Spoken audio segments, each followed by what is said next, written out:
pasahod na nakabubuhay. Yan ang panawagan ng mga manggagawa sa kabila ng nakatakdang wage hike sa susunod na linggo. May hamon din sila kay bagong Labor Secretary Francis Tolentino. Narito ang agenda report ni Ched Gatchalian.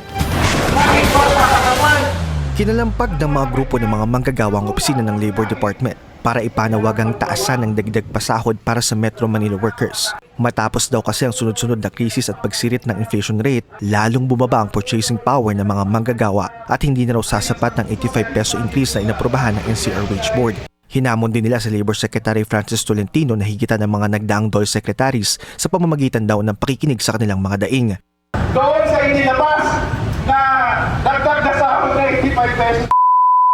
Hindi pa papogi yan, hindi ka pupogi sa amin. Dahil ang kahilingan ng mga manggagawa ay nakapumuhay na sahod.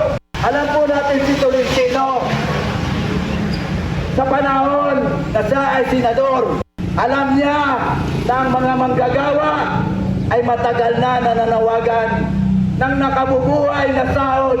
Hindi kaila at hindi mo masabi, Mr. Tolentino, na wala kang alam na ang buhay ng mga manggagawa sa buong Pilipinas ay hikahos, wala nang ikabubuhay.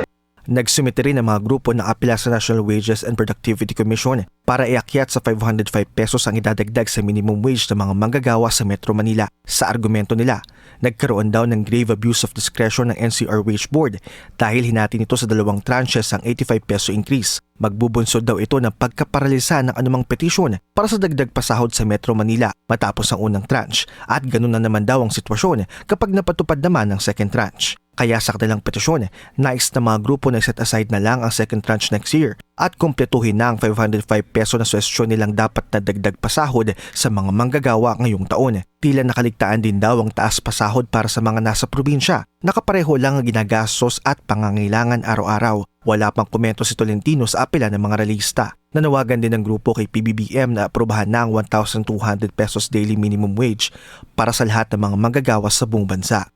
Ang mensahe ng Kilusang Mayo 1, maghanda raw ang gobyerno sa mas malalaking protesta sa darating na SONA dahil sila raw ang huhusga sa naging paglilingkod ng Pangulo sa sektor ng manggagawa. Para sa agenda, Ched Gatchalian, Billionaire News Channel. Manatiling nakatutok sa Billionaire News Channel. Sumubaybay sa aming social media accounts at mag-subscribe sa aming YouTube channel para sa mga eksklusibong balita at storya.